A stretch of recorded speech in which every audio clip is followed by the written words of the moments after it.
নাম কি? কাবিল শেখ, কোথা থেকে এসেছেন? মুর্শিদাবাদ। আপনাকে তো দেখতে রিঙ্কু সিং এর মতো লাগে, তো এটা কি কেউ বলে নাকি? হ্যাঁ, গ্রামে আমাকে বলে কি রিঙ্কু সিং এর মতো, কিন্তু আমি কোনো এখনো মিডিয়ার সামনে যাইনি। এই প্রথম আমি মিডিয়ার সামনে এসেছি। আচ্ছা, এটার জন্য কি কোনো ফায়দা হয়েছে কোনোদিন, যে রিঙ্কু সিং এর মতো দেখতে তার কারণে কোনো ফায়দা, কোথাও হয়তো ফ্রি এন্ট্রি? না না, পাইনি, কোনোদিনও পাইনি, কিন্তু গ্রামে বলে এটাই আমার ফায়দা। কে কে আর লাগাতার 6টা ম্যাচ হেরেছিল, তারপরে খুব সুন্দর কামব্যাক করলো। দু তিনটি ম্যাচ বাকি আছে, কি মনে হয় প্লে অফে যেতে পারবে নাকি অসম্ভব? এটা খেলার উপরে ডিপেন্ড করছে। যদি প্লেয়াররা ভালো খেলে তাহলে যাওয়ার সম্ভাবনা বেশি আছে, আর যদি না খেলতে পারে তাহলে তো সম্ভব নাই।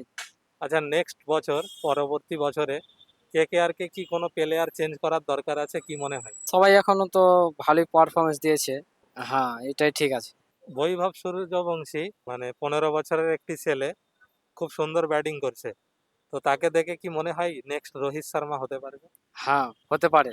কেননা ওই বড় বড় বলারকে ওদেরকে ছক্কা মেরেছে। ছক্কা মারছে, হুম। যেটা সামান্য ব্যাপার না। হুম। তার ভবিষ্যৎ কি মনে হয়? সে নেক্সট রোহিত শর্মা হতে পারে। আচ্ছা, বৈভব সূর্যবংশীকে কি পরবর্তী ইন্ডিয়ান টিমে তাকে খেলানো দরকার, কি মনে হয়? হ্যাঁ, খেলানো দরকার। কেন? ওই ভালো পারফরমেন্স দিছে, আর ওই ফর্মে আছে, ওকে খেলানো দরকার। আপনি কোন প্লেয়ারের ফ্যান? আমি যেদিন থেকে আমি খেলা দেখতে শিখেছি, আমি রোহিত শর্মার ফ্যান ছিলাম, কিন্তু আমাকে রিঙ্কু সিং বলে, তো আমি দুটোরই ফ্যান। হ্যাঁ, এখন আপাতত রিঙ্কু সিং। আগে রোহিত শর্মা ছিলে, যখন রিঙ্কু সিং এসছে তারপর থেকে রিঙ্কু সিং। না, আমি দুটোরই ফ্যান, দুজনের ফ্যান।